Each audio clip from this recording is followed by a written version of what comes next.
Merhaba, son günlerde sizlerden gelen sorulara cevap olmak üzere bu videoyu çekmeye karar verdik.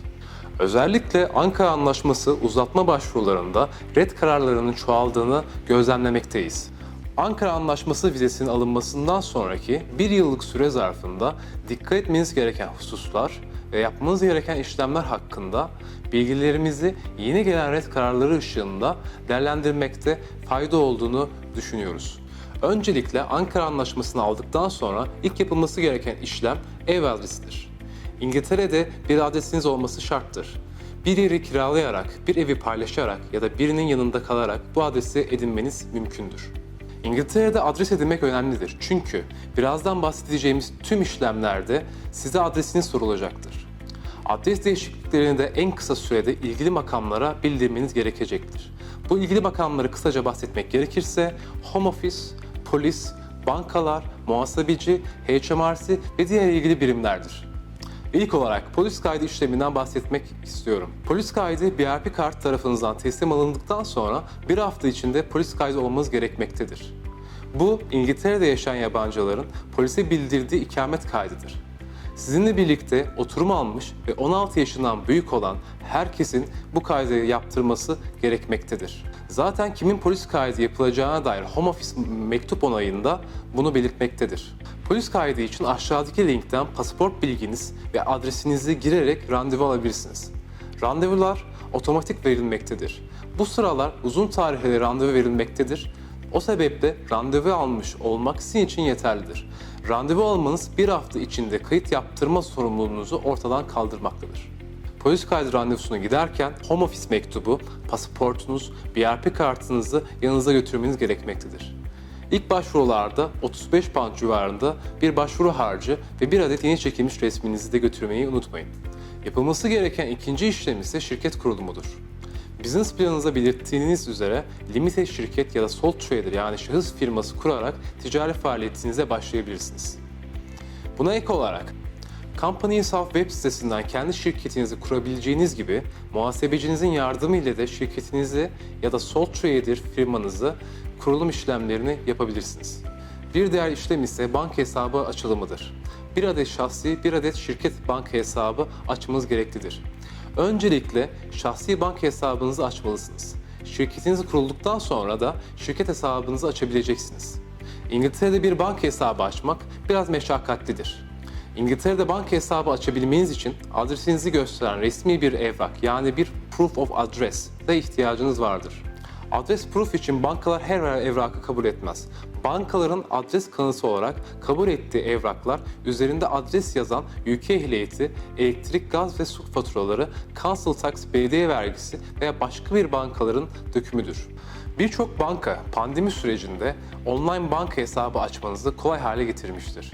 Aşağıda internet sitemizde hiçbir belge sunmadan nasıl hesap açılacağına ilişkin bir yazımıza ait linki paylaşıyorum.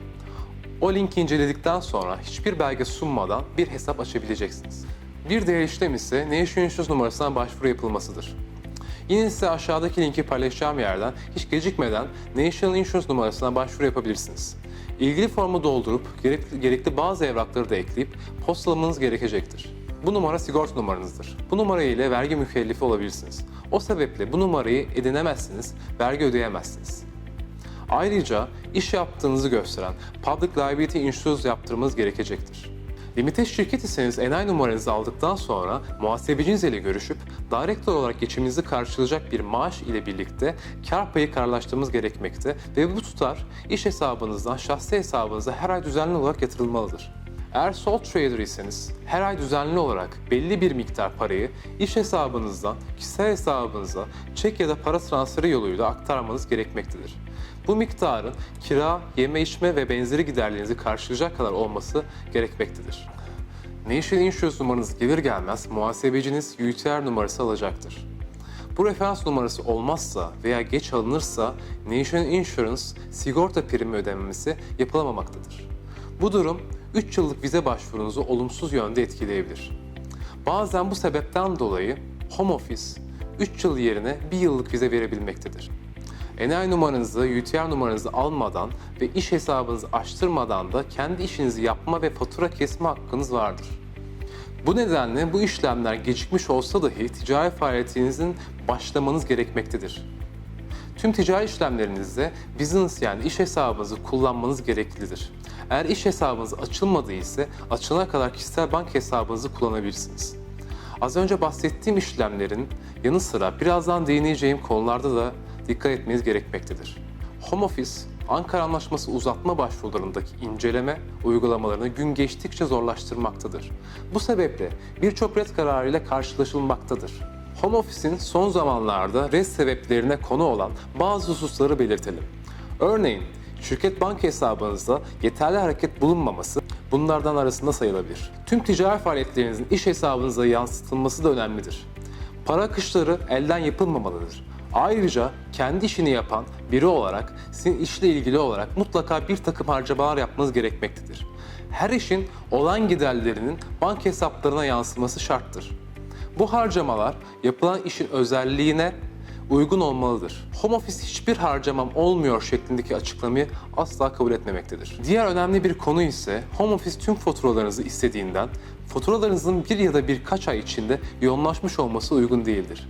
Düzenli olarak 12 ay boyunca faturalama işlemi yapılması gereklidir. Ayrıca başvuru sırasında mektup aldığınız kişi, şirket ve potansiyel müşterinizle mutlaka iş yapmaya çalışın ve yaptığınız işi faturalandırın. Bu husus bir sonraki başvurunuz için büyük önem taşımaktadır. Ayrıca gelirinizin %70'inden fazlasını bir müşterinizden temin ediyor olmanız gizli bir istihdam olarak anlaşılacaktır. Bu sebeple birden fazla müşteriyle çalışıyor olmanız gerekmektedir. Çünkü self-employed olarak iş yapabilirsiniz. Bir employment yani işçi-işveren ilişkisi içerisine giremezsiniz. Müşterilerinizle yazılı olarak irtibat kurmanızda fayda vardır. Home Office dosya üzerinden inceleme yaptığından dosyanıza yansıttığınız kadarıyla bir kanaate varacaktır. Sizin gerçek bir iş yaptığınızı dosyanıza yansıtmanız şarttır. Bunun için müşteriniz ile yapmış olduğunuz yazışmalar, işinizle ilgili yaptığınız giderlerin makbuzu ve faturalarınız, işinizle ilgili görseller, müşteri bulmak için yapmış olduğunuz marketing çalışmaları, ilanlar, reklamlar, web sayfanız ve business kartınız, işiniz için kullanmak zorunda olduğunuz bilgisayar, teçhizat ve programların alımına ilişkin belgeler, yani işinizi yaptığınızı gösteren her şeyi doküman olarak sunmamız gerekir. Bu sebeple müşterilerinizle düzenli olarak yazışmanız önemlidir. Örneğin her ay kesmiş olduğunuz faturaları e-mail ile gönderebilirsiniz. Ayrıca işiniz ile ilgili olarak yapacağınız tüm yazışmaları da Home Office için saklamanız gereklidir. İşinizin durumuna göre değişik periyotlarla gazete veya internete ilan verebilir. Bu ilanlar Türkçe, İngilizce olabilir. Vizenizin özelliği gereği ücretli işçi olarak çalışamazsınız. Herhangi bir devlet yardım alamazsınız. Kazandığınız paraların karşılığında fatura kesmeyi ve fatura bedelleriniz banka yoluyla tahsil etmeniz gerekmektedir. Vizenizin özelliği gereği ücretli işçi olarak çalışamazsınız. Herhangi bir devlet yardım alamazsınız. Home Office kazancınız az olması durumunda kazancınız az diye, çok olması durumunda ise bu kez inandırıcı olmadığından çok diye bu durumun sorun edebilmektedir. O yüzden bu dengeyi iyi tutturmak gereklidir. Önemli olan bu ülkede yaşayabilmeniz için gerekli şahsi gelirinizi şirketiniz ya da ticaretiniz üzerinden kazanır olmanızdır. Birikmiş paranızdan geçiminizi sağlamanız söz konusu olamaz. HMRC vergi dairesinden size gelen ve sizin onlara yollayacağınız çekler dahil bütün ticari belgelerinizin, yazışmalarınızın bir kopyasını saklamalısınız. Bütün özel şahsi hesap ve iş hesabı dökümlerinizi, bank statementlarınızı saklayın. Bu arada GP kayıtını yaptırmayı unutmayın. Tüm NHS kayıtlarınızı saklayın. Çünkü ileride süresiz oturum ve vatandaşlık başvurularınızda bu evraklara ihtiyacınız olacaktır. Umarım faydalı bir video serisi olmuştur. Teşekkürler.